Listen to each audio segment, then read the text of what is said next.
Thank you, dear heart, and welcome everybody. Honored and delighted that you're here, and certainly appreciative of the fact that we get to have this conversation, open this conversation one more time about the first century Aramaic forgiveness process and all of the correlated tools. Yesterday we talked about MindShifters, and I don't think we actually opened the lines for anybody who wanted to get a MindShifter, Jeannie. We did talk about using that one each time I open, face, and heal another issue in my life, even though it may be physically, mentally, and or emotionally painful. I take one more step into vitality and eternal life. So if anybody worked on that MindShifter, it'd be awesome to hear how it impacted you, what happened as you wrote about that. And to use the MindShifter, you take the thought that is the MindShifter, you put it on the left side of the page, you draw a line down the middle of the page, divide it in two, and you use the MindShifter as a catalyst to resonate whatever's in your mind, and then dump it on the right-hand side so you have a record.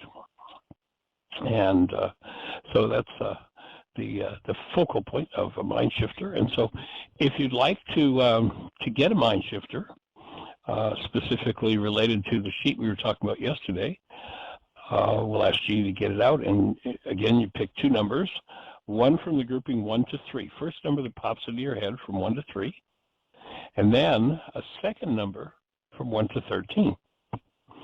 I always use that. I've used that for, 4 decades now, working with people, so that I bypass, my intellect, their intellect, and trying to figure out, what should I work on here, and ask for guidance. And it's actually quite hilarious, especially in intensive, where a number of people are gathered who've been working together for, a week or 2 weeks maybe. And then we do a MindShifters and StillPoint breathing process. Each time in an intensive we do the StillPoint process, we start it out, or, we assign a MindShifter and get people to do some writing to stir things up. And so if it stirred anything up for you, it'd be interesting to hear what your process was if you wrote that MindShifter yesterday, and or if you want to push one and get a custom MindShifter, just push one. Jeannie will answer and will ask you for your two numbers from 1 to 3, from 1 to 13. So you've got two separate numbers. And that will key you into a specific MindShifter, which she will give you. So if you have anything to share, push one. Let's talk about it. And or Michael, anything on your mind at all in regard to these awesome tools. MindShifters, StillPoint Breathing, forgiveness, responsibility communication, commitment. There's a list of so many tools. Each different workshop addresses a different aspect of the healing process. And so if you're out there listening, Miss Jeannie, do we have anybody in the phone queue with a hand up or anything happening in the chat room? There are no hands up. However, yesterday we didn't have time to get to her because we were having a pretty detailed conversation with a new young man who had just called into the show. However, awesome, Julie had, it was. Julie had texted MindShifter 1-1, and that one is, and I think that you've reworded it, but it says, I deserve love just because the breath of life was put into me. So I don't know if you want to reword that somehow. I am love because the breath of life? Yeah. I deserve to experience myself as love, as opposed to, the kinds of conversations we talked about yesterday that replicate what messages we've been given by a power person. So that would be a rewrite of that. Actually, I do need to go in and edit the sheet before we send them out for the workshop this weekend. For there are a few edits for me to make there. So if you wrote that MindShifter yesterday, we'll have to let them know that you're resending, because I have already sent the list to the people that had signed up. So right. Well, I've already, and if you have signed up and you haven't gotten or found the email from me, I have sent you the first two videos, the MindShifters and Introduction to StillPoint Breathing, and then also an hour and some close to 2 hour video from our August intensive on MindShifters, and then I sent you the MindShifter list and asked you to pick 2 numbers and text me or email me and let me know what your 2 numbers are, because you need to be looking at doing your MindShifter. Of course, I sent you the list so you can look it up yourself, but I have sent that out, plus the Zoom links, to everybody who has signed up for Saturday. And we might want to mention for those who are listening what we're talking about for Saturday. Okay, well, we're doing a MindShifters and StillPoint Breathing workshop on Saturday. And if anyone would like to join us, it'll actually start at 10 in the morning Eastern Time and go until 5 o'clock. And then it will continue. We'll give people a little bit of an intermission and keep working on whatever surfaces and such. And then on Wednesday evening, part of the workshop Saturday, we'll do a second session. It'll be question and answers and processing time. So strictly for the people who attend the MindShifters and StillPoint Breathing workshop. So if you want to participate in that, you could drop Jeannie a note at jeanie@whyagain.org. and give her your phone number, and I'll get back to you, and we'll confirm your participation if you want to join us. And or if you want to join, we have as a result of the MindShifters and StillPoint Breathing workshop we did last month, we've decided that each month now, from here on in, we're going to do a monthly MindShifters and StillPoint Breathing. It'll be the second Saturday of each month, and the Wednesday following that Saturday. So each month there'll be 2 sessions, and it's going to be done kind of like a membership, a club, what have you, where people can join and just do 1 session, or you can do a package of 3 months of sessions, and they don't have to be consecutive months, or you can do a full year membership. And that full year membership doesn't mean you have to do every month for that year. If you give us some advance notice, and let's say, well, November I can't make that session, I've already got my Thanksgiving party planned or what have you, then we'll skip that one, and it'll just tack on to the end so that it can be somewhat movable if people commit to the year and there's a particular session that they can't attend. So you'll get those full 12 sessions.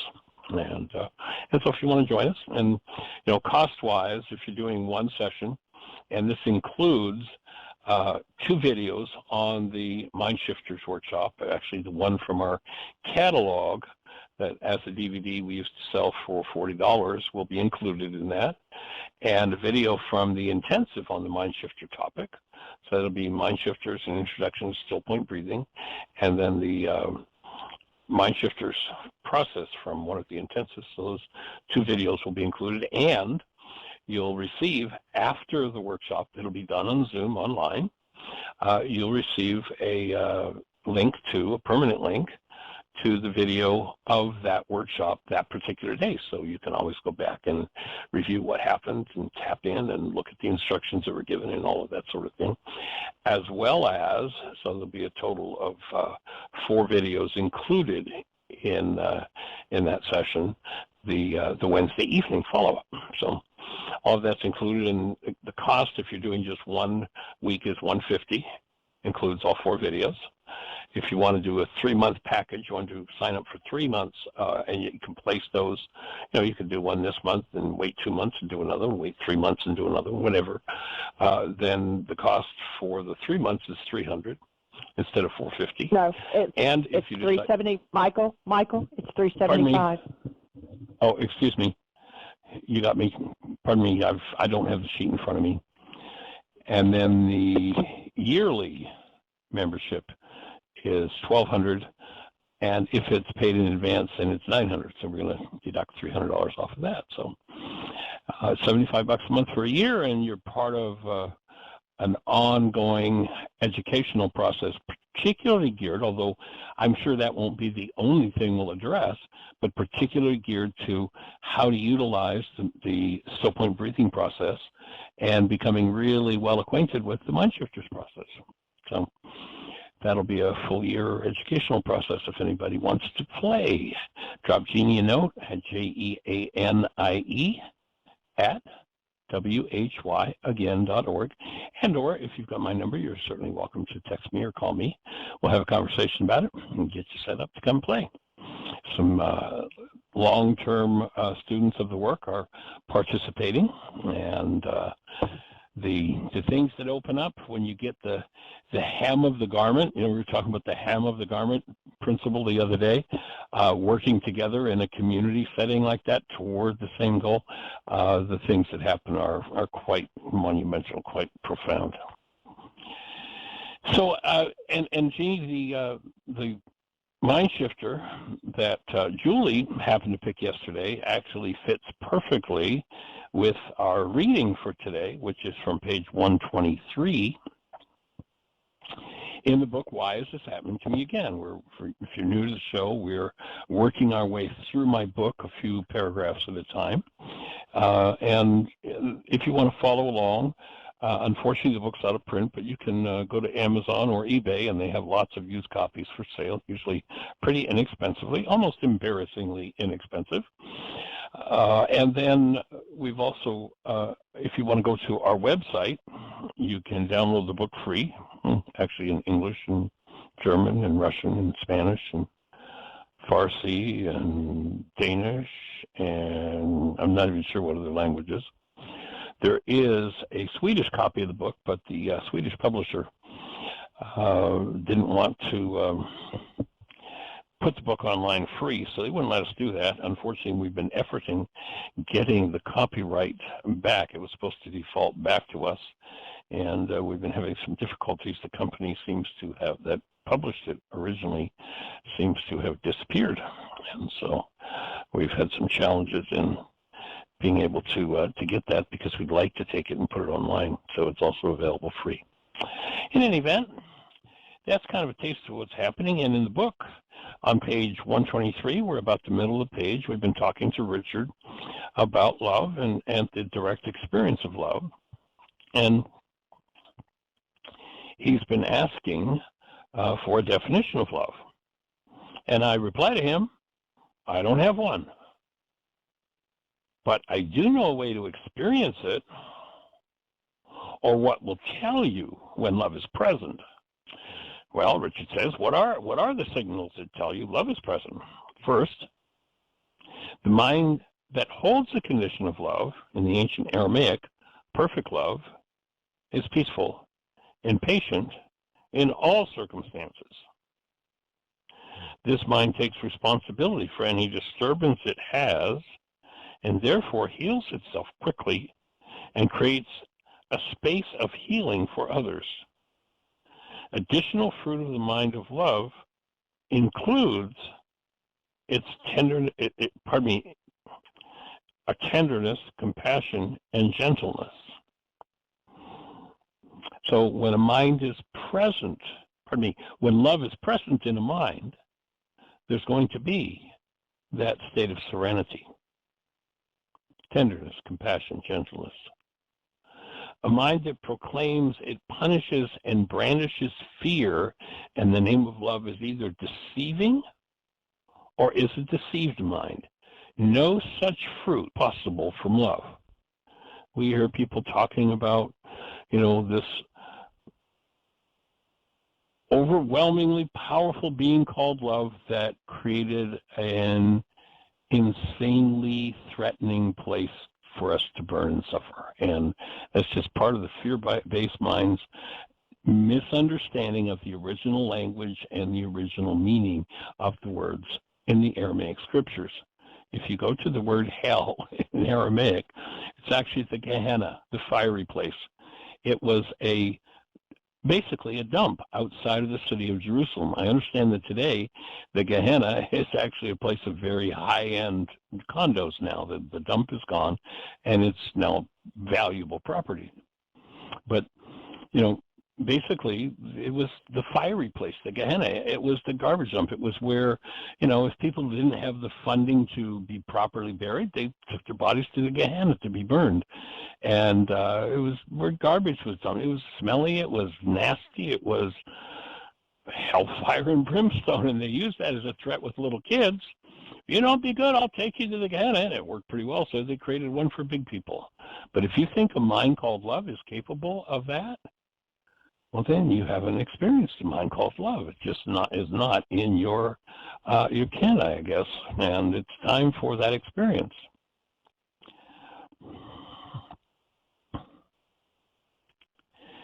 That makes sense out of a lot of senselessness I've seen, Richard sighed. What do you mean when you say you had a way to experience love? We could call this an experiential definition. Love is what you experience after you use the process of true forgiveness.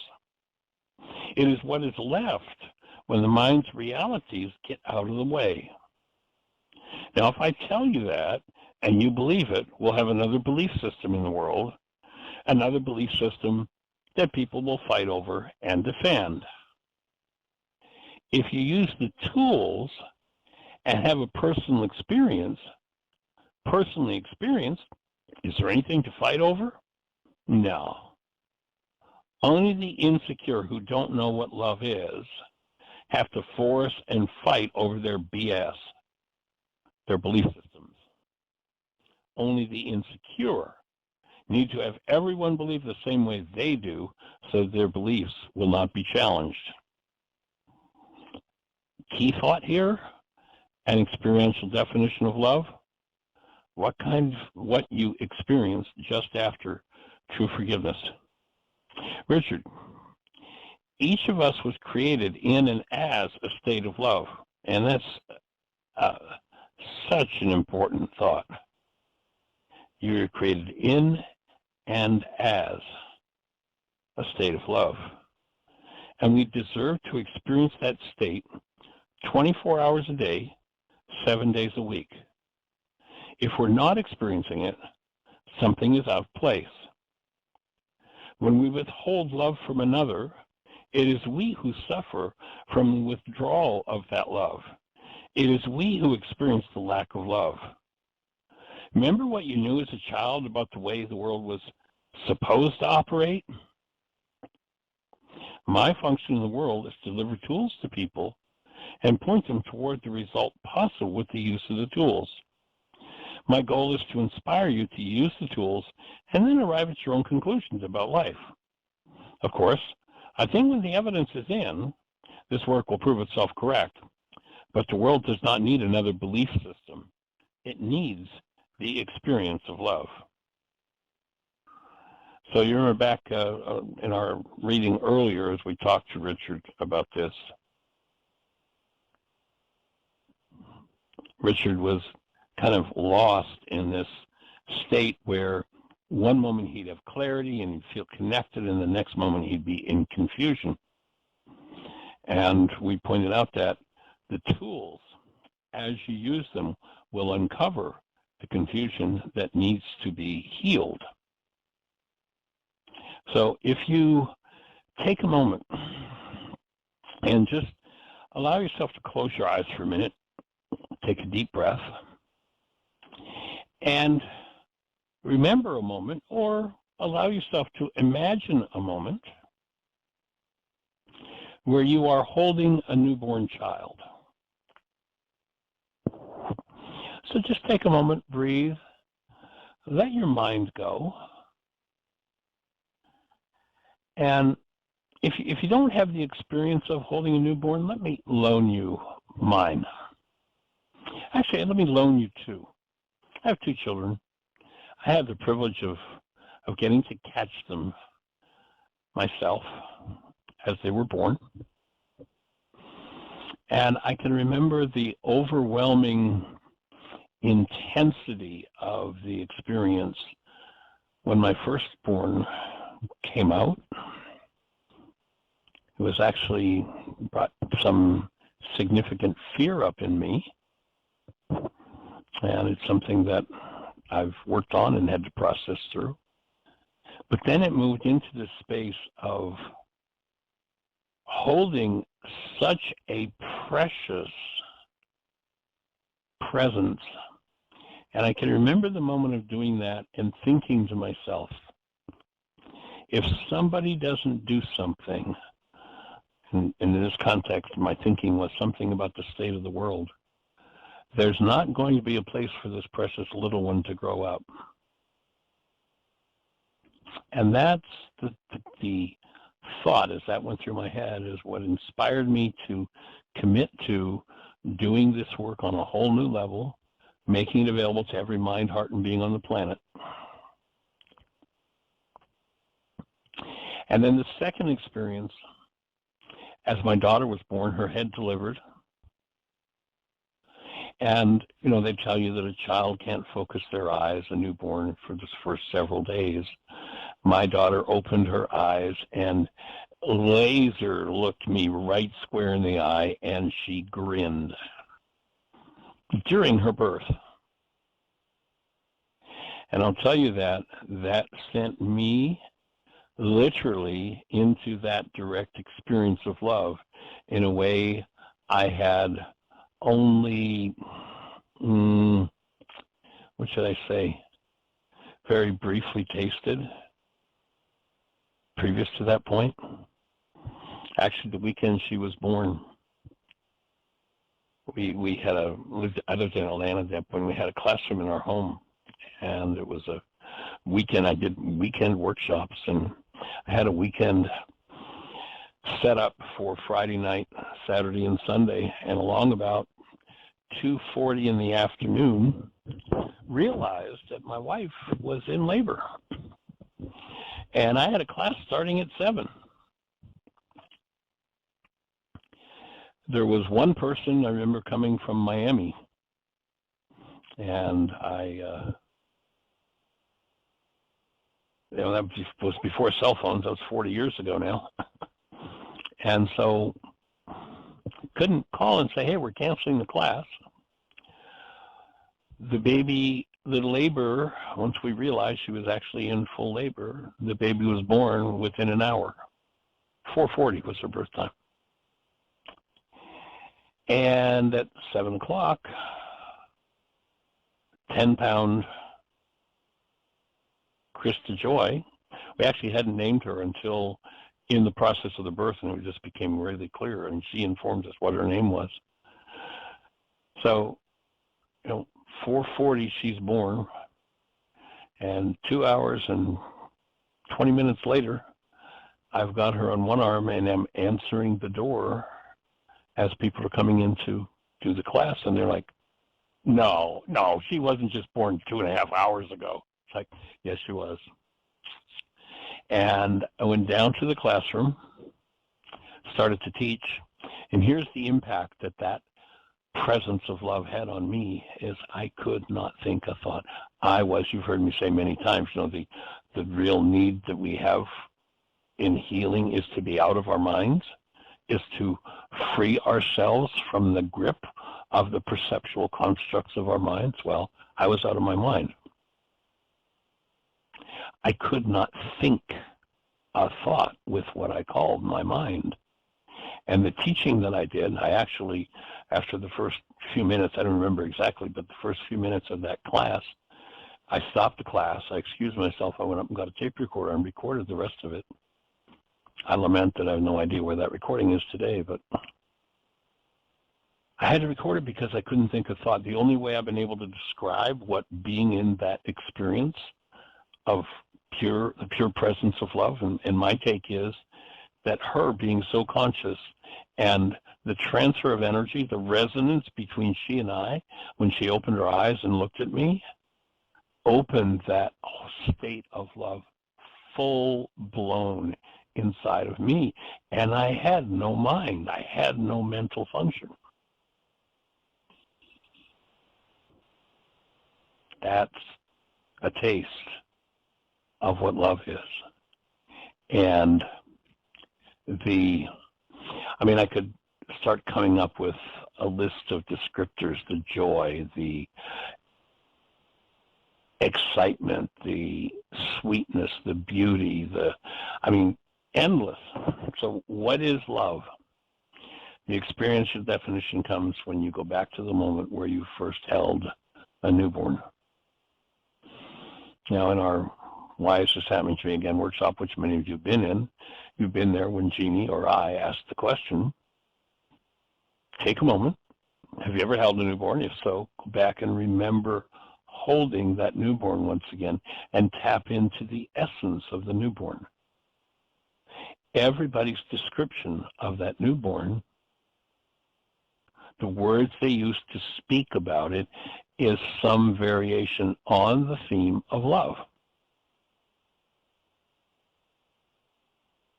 Now, when you go back and remember that, ask yourself the question, is the newborn loving me, or is the newborn love? Pretty much instantly becomes clear that the newborn is not loving, that the newborn is love. And they are such radically different states that we need to clean up our definition of love, because if you think love is something you can do, you'll keep trying to do something you can't do. You can't do love. It's not possible. This is the principle that needs to be clarified, and I think it's one of the most important misunderstandings. You know, if you listen to Vladimir Lenin, here's a man who's responsible probably for more deaths of humans in all of history than any other human. And here's what he said: if you want to destroy a culture, change the meaning of its words. You notice that virtually everyone came into a world as the presence of love, and then they were lied to. They were told that love was something that you did, or that was done to you, or that if you were a good person would be done to you, or that you would get from somebody else, or that you would give to somebody else. And all of that is a fraud. And if you get caught in the fraud, then your mind doesn't know what to do. And the result is confusion. How many times have we heard people in relationships and the whole game for them is about confusion? If you don't get clarity on who you are, if you're not living from who you are, then you're living from some kind of mental construct about love that becomes, oh, God, self-sacrifice, sexual athletics, all kinds of crazy definitions. Now, the really bad news that comes with this is that nobody has ever loved you. Nobody is ever going to love you. You have never loved anyone. And you are never going to love anyone, and God does not love you. All of that is a fraud, period. You are the presence of love. Love isn't something you're going to get from somebody else or that somebody else is going to do to you. Now, notice that what people think they are is really important. Like if somebody thinks of themselves, you get the little kid who starts out as love, and they're told because one day they, they were 2 and they did something, and somebody looked at them and said, oh, you did that. They didn't do that at all. It happened. The child participated. The child didn't say, I think I'm going to do this terrible, bad thing. But the adult standing by told them that they were the kind of person who does terrible, bad things. And the child who holds the belief that they are bad will tend to act badly because that's what they think they are. If you don't know who you are, then you will act out of who you think you are. And if you've been told the lies of the world that you're not good enough, you're broken, you'll never be good enough, your sister or your brother is better than you, or the 1,000 lies that come along that form a false identity for us as humans, if you don't ever discover and function as you are, then you will never function as love. You'll function out of your BS, By the way, that's a belief system. If you have a different set of initials for that, if you have a different reality in your mind, notice that, somebody who holds one reality for the initials BS thinks and acts one way. If I say to somebody, you're full of BS, and they think of it in the world's BS terms, saying, well, how dare you say that about me? Whereas if that person knows that what I'm saying is you're functioning out of a belief system, they might be inspired to look into their belief systems and perhaps dismantle or forgive a false belief system. Can't function out of who you are if you haven't had the experience of who you are and you don't know who you are. And you are the created essence of love, period. Most of us came into a family system that as quickly as possible, often in the name of love. I mean, how many have ever heard that? I'm only hitting you because I love you and it hurts me more than it hurts you. I remember being fed that line and the one who hit me, they weren't crying, they weren't wailing, they weren't in pain. It wasn't hurting them more than it hurt me. It's just such a crock that we've been fed. And it's time to stop eating that crock. And it's time to start knowing the truth.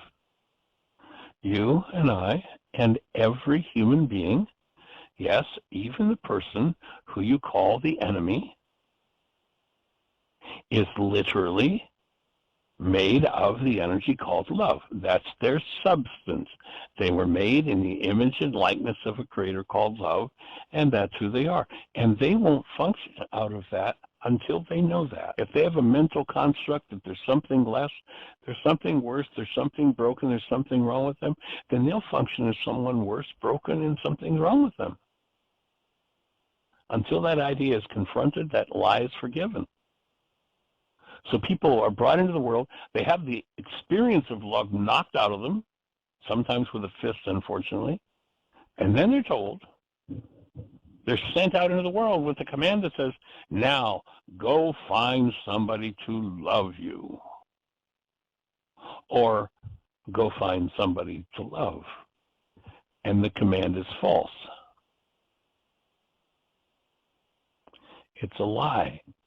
We're given a command that can't be fulfilled.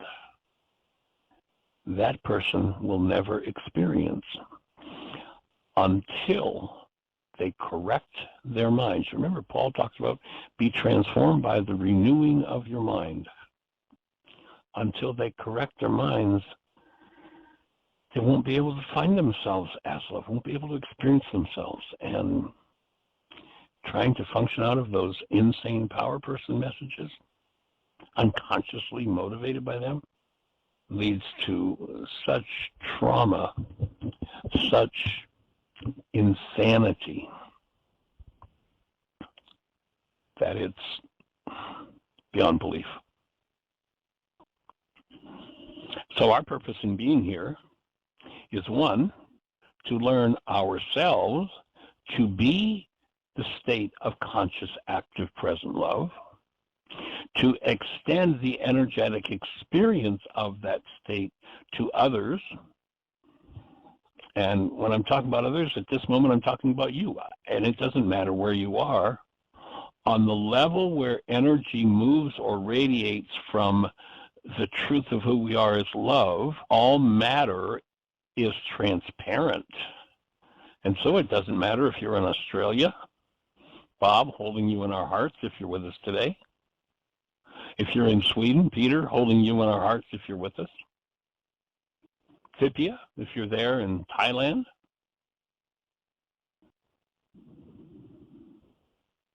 Or if you're just down the block here from us in Bristol, Tennessee, we extend that energetic dynamic, that presence to you.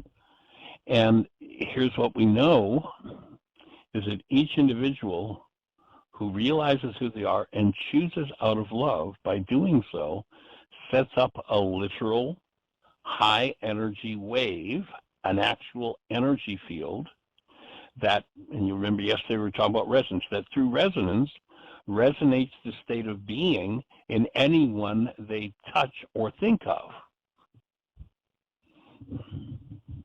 Hence the line in the worksheet that says, When I choose love, it wakes up the love in everyone.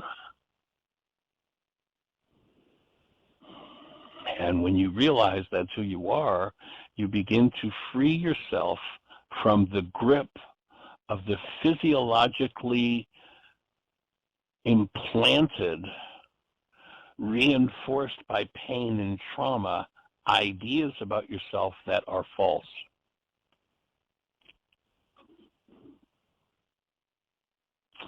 Story comes to mind back in the early days when we were doing Laws of Living.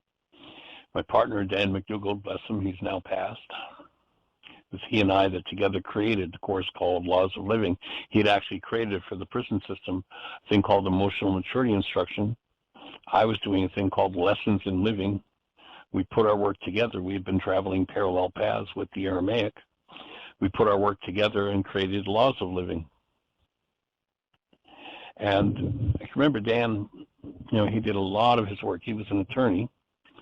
He actually was asked by a Superior Court judge in Albany, Georgia, course for the prison system.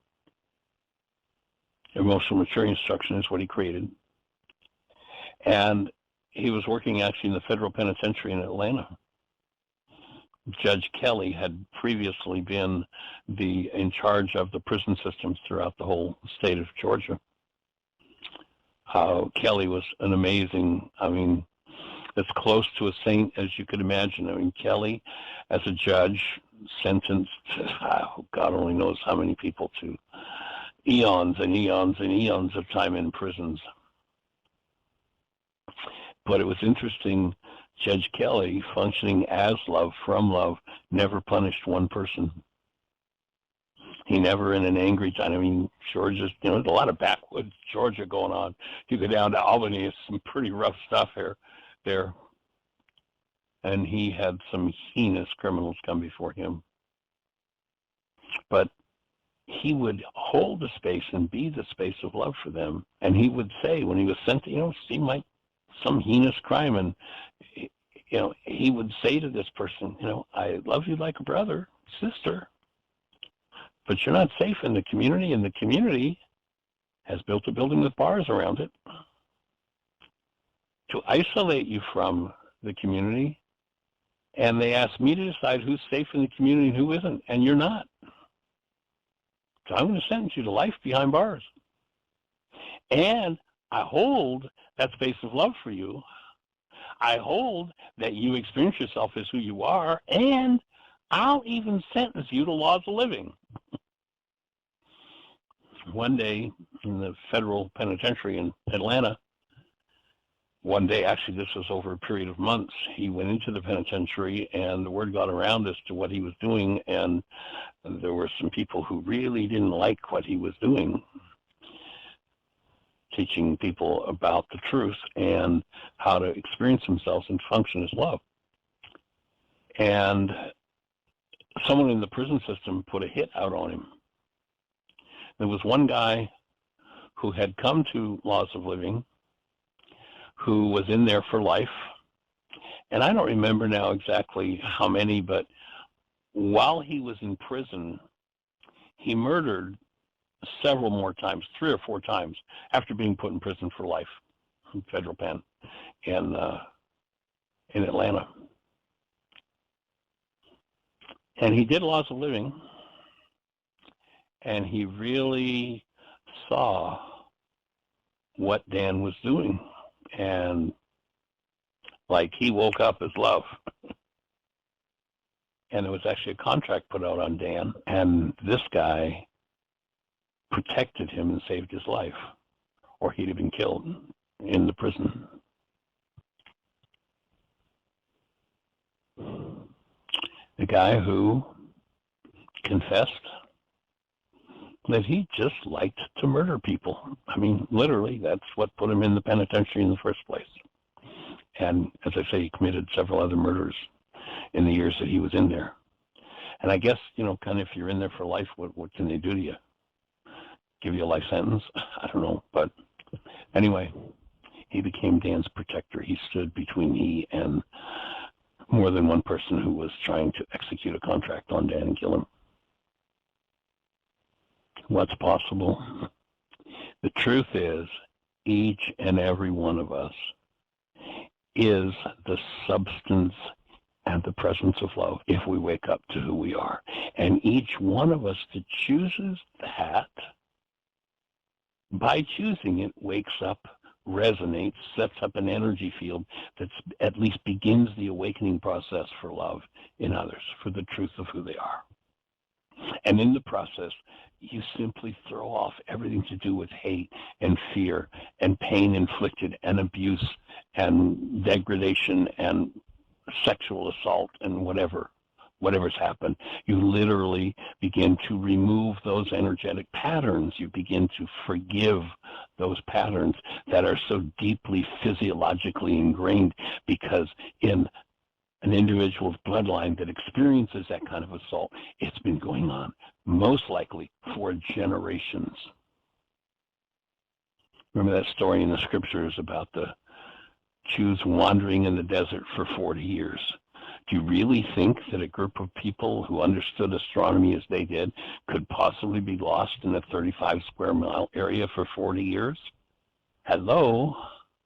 And that's a nice literal story to talk about. But they wrote about astronomy pretty brilliantly, so they knew the sun came up in the east and set in the west. And they knew that if they were, quote unquote, lost, well, you got a max of about 35 miles to travel to get out of the desert.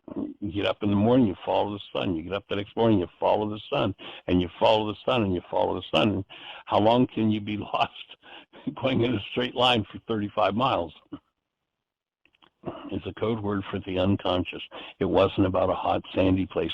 It was people who live their lives in the unconsciousness of who they are and live out of the unconscious. And that word desert is a code word for the unconscious. Lost in the family dynamics, the power person dynamics of 1,000 generations of insanity. If you read that passage, you'll see that moving from the desert to the promised land, one thing had to occur. Do you remember what it was? They said the old generation had to die off. That didn't mean everybody in old physical bodies had to physically die. The root of the word generation is genari. It means cause. All of the causes held, yes, right down into your genes that would present, when resonated, something based in hostility or fear. And if it came up and grabbed you by the face and sucked you in and you were doing its behavior and you just said, well, I didn't want to do it, but I couldn't help myself. The urge was just so overwhelming. That urge comes from the desert, comes from the unconscious. There's a thing in the mind called the automatic decision system. It's an important part of our course on laws of living to understand that. And forgiveness cracks the automatic decision system. Forgiveness opens the personal code and allows us to remove, forgive information that doesn't belong. And the word forgive means remove. Doesn't mean let somebody else off the hook. As you remove that insanity, then you're restored to the presence of love. You're now out of the desert. Where do you live now? Promised land. What's the promised land? It's the land of conscious co-creation. We consciously know who we are, and we consciously creating life out of love. Living in the desert, the unconscious, a sort of hell, we live in unconscious co-creation. Oh, we're still creators, but we have no idea that we're responsible for our why is this happening to me again experience. Certainly, it must be someone else's fault, and you're here, so it must be your fault. Thus, the unconscious cycle of denial, dissociation, projection, externalization happens, and people become lost in the desert of their own generational patterns. They're unconscious. You remember in the scriptures it said, look to the lives of the fathers, for ours are but a shadow of theirs upon the earth. Now, that wasn't a sexist comment, fathers, but it was that which sources your thinking. It could be fathers and mothers through the generations. Look to those lives, clean up, forgive what's in you from there. You remember Yeshua is talking to one particular group of people, and he says, your father is a liar. He is the king of liars. There is no truth in him. Guess what he was talking about? He was talking about perception based in hostility or fear. When your mind is locked into any form of hostility or fear, something from the generations has taken over, and it'll run your life. And you're not designed to be run by that. You're designed to experience yourself as the truth of who you are.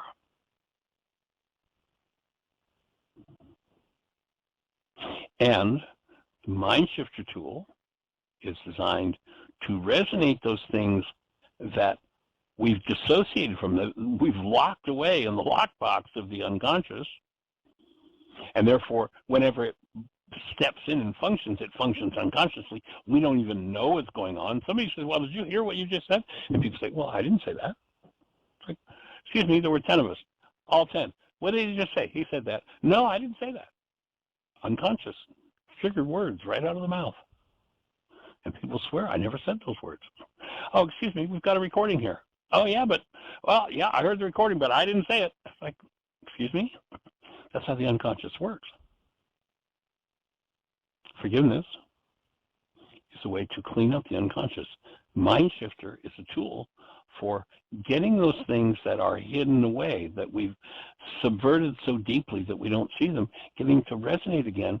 So through resonance, they're strengthened and they fire off in the mind at a level where we can become conscious of them again. And that's why you split the page and you write whatever comes up from the MindShifter on the right-hand side of the page, because then you can go back and work through it. You can go back and look and go, oh my God, I didn't realize I had that. I remember the early days of writing MindShifters, and I go back to one after having written, it's like, where did this come from? I don't remember writing a word of this. Oh my God, that's in my mind?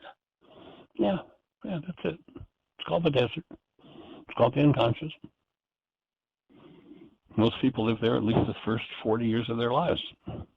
That's why if you're with us today, Mike, that's why I was excited about your call yesterday, that at 25, you're ready for this and rock it and see the truth of it. And we're here to support you 2,000%. And then the StillPoint breathing process, the use of the breath, is the key way to opening the unconscious. You know, when they said the veil of the temple must be rent in twain, they weren't talking about a purple curtain in a church. The veil of the temple is the barrier between the subconscious and the unconscious mind.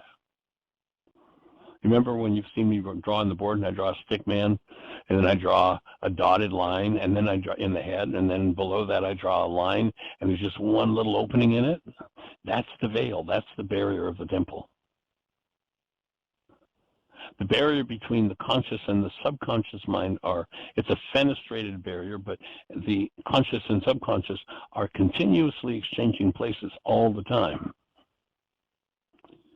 Rarely does what's in the unconscious pick up. That's why when I draw it just one little opening. Rarely do people consciously, purposely get in touch with what's going on in their unconscious. And that veil, that barrier, they said, had to be torn in two. Again, it's not a purple curtain in a church. That veil between the subconscious and the unconscious is built by holding the breath. And it's broken down by using the StillPoint breath. That's what the StillPoint breath is designed to do. Open the veil and give you contact with what's in the unconscious. And as that vitalization takes place, as you step into community, you touch the hem of the garment of everybody in the community, and everybody's vitalized. Everybody has an easier time of opening that veil and staying conscious and moving through those things that need to be removed.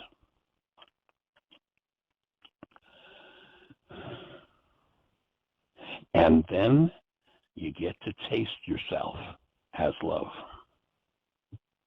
You get to experience yourself as who you are. And everything shifts. Until the next time an unconscious dynamic comes into play, and then you'll get your next forgiveness opportunity. And your next, and your next, and your next.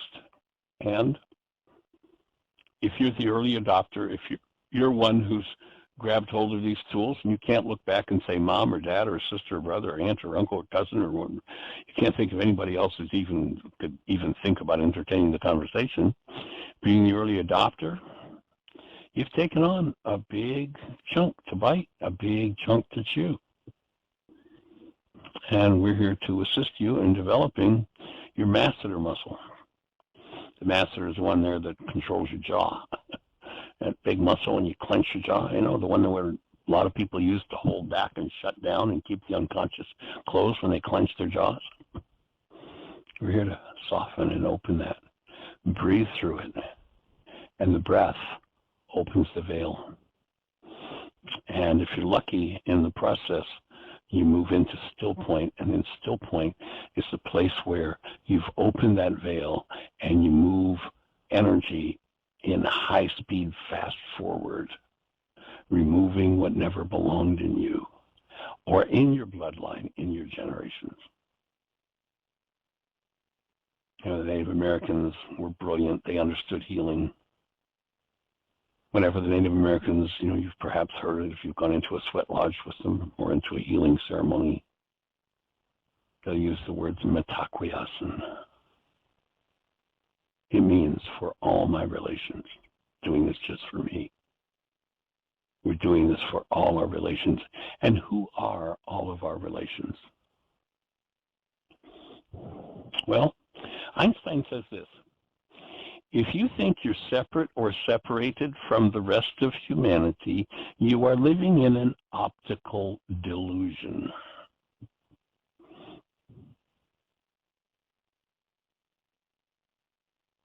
The truth is, there's only one of us. We are cells in what the ancients called the mystical body of Christ. The mind of love designed to function, and that's the mind that was called the mind of Christ. Remember, Paul talked about the mind of Christ in you. That mind, designed to function through your physiology, opens and changes everything. It's not a religious journey. Christ has nothing to do with religion.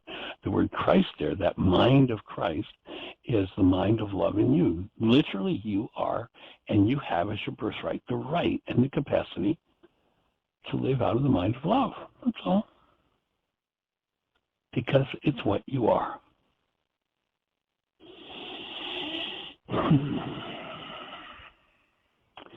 So I breathe with you, if that resonates anything for you, and whatever's moving, that you breathe fully and freely, opening, whatever's resonating at this moment, opening the veil of your temple, and moving deeper and deeper into the state that we are each designed to live in.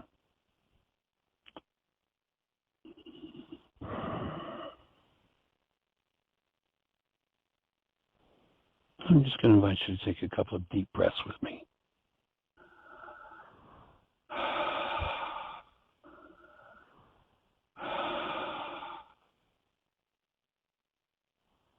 I know Jeannie sometimes says I sound like Darth Vader on the other end, but one of the things I do, especially when I'm working with people, especially if something touches or moves something in me, is I breathe.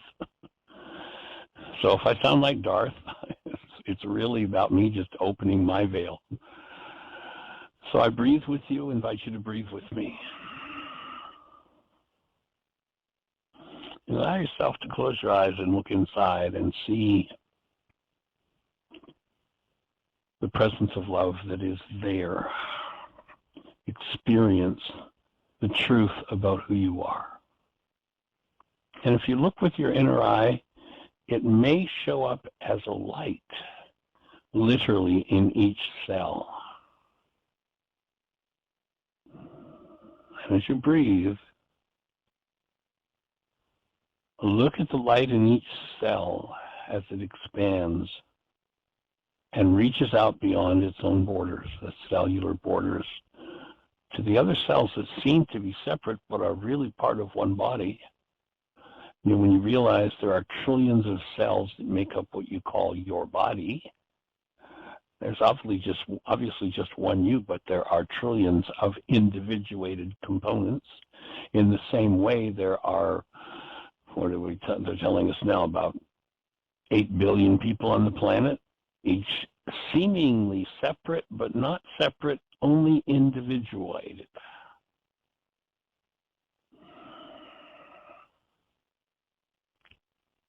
And so see that light expanding out from each cell.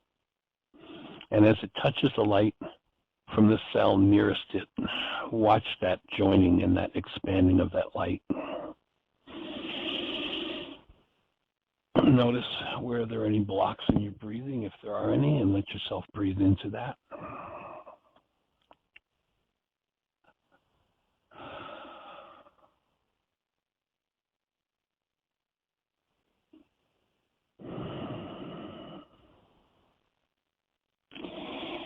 Your physiology is a device designed to incarnate conscious, active, present love. If your generations are filled with rage and guilt and grief and murder and abuse and hostility and rage and criticism and condemnation and fear and victimhood and gossip and slander, guess what you're going to need to do to function out of that love? You're going to need to work through and apply forgiveness to what's stored in your physiology. You have to work through what came from the lives of the fathers. This is not always a pleasant work to do, but it's a necessary work. We're here to support you, assist you in understanding and applying the tools of forgiveness. The tools of the MindShifter, the StillPoint Breathing, the commitment, the Power Person worksheet, the responsibility communication tool. Each and every one of them. We hold a space of appreciation for each of you. Well, then let's just continue our meditation and our breath. Yeah. And just everybody, if you would, just take a breath, stay with that energy, and watch that light. And with your inner eye, watch that light in each cell expanding till it touches the light, spills over the borders of each cell into contact, into connection with the other light energy moving in each cell. And as the trillions of cells that make up your structure, the light expands in them and joins that light, exudes from your whole, what you call your body. And it moves out. And remember, there's nothing in this so-called physical world that can stop that penetratingly powerful presence of love. So if there's someone in your life that needs some support right now, they may be in the same room, they may be on the other side of the planet. It may be someone unknown. I invite you to breathe and hold to that active present love with and for them.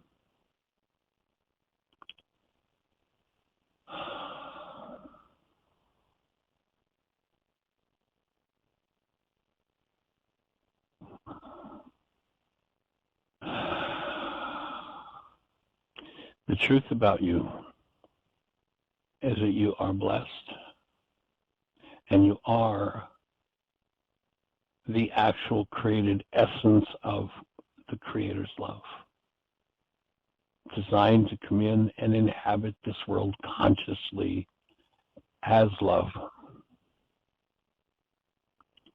and bring those results into your world. And in so doing, you'll be empowered to create the best year yet of your eternal life. It's an awesome gift to give the world. Please go give